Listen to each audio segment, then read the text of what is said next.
আজি দিনত আৰু এখন ইয়ন লৈ আহিলোঁ 2018 চনৰ ইৰা 5টা এল'হিল লাগি আছে গাড়ীখন ৰেড কালাৰৰ হয় এইখন গাড়ী কণ্ডিশ্যন বুলিবলৈ চব অ'কে আছে গাড়ী ৰানিং চানিং চব অ'কে স্ক্ৰীণত দিয়া নাম্বাৰত মোক কণ্টেক্ট কৰিব এল'হিল লাগি আছে 5টাই আৰু ইণ্টেৰিয়ৰটো চব বেক কেমেৰা চেক কেমেৰা চব এণ্ড্ৰইড লাগি আছে আৰু ৰানিং হৈছে 83,400 কিমান এতিয়া লাইটকেইটা চব LED লাইট লাগি আছে ফগৰ কাৰণে ভাল হ'ব এতিয়া ঠাণ্ডা দিন আহিছে ন আৰু এইটো চাইডৰ পৰা দেখাই দিওঁ একবাৰ এই ডিগ্গিটো খোলা বেছ টিউবটো দেখাই দিওঁ মই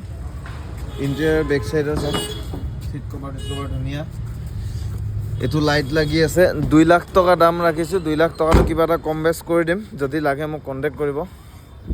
এইটো বেছ টিউব JBLৰ লাগি আছে আৰু কিবা এইটো হেৰি লাগি আছে আৰু এল'হিল এইটো এল'হিলটা আছে চব আৰু ইঞ্জিনটো দেখাই দিওঁ আৰু ডিটেইলছত মই এটা পিছত ভিডিঅ' বনাম এতিয়া মই তেল ভৰাব আহিলোঁ সেইটো কাৰণে এটা ভিডিঅ' বনালোঁ আৰু মই ইঞ্জিনটো চাউণ্ড ষ্টাৰ্ট কৰি দেখাই শুনাই দি আছোঁ এপ্ৰনে চিল আছে বনেট চিল আছে ষ্টাৰ্ট কৰা ষ্টাৰ্ট হৈ গ'ল গাড়ী কাম একো নাই চাৰ্ভিচিং চব কৰা আছে স্ক্ৰীণত দিয়া নাম্বাৰটোত মোক কণ্টেক্ট কৰিব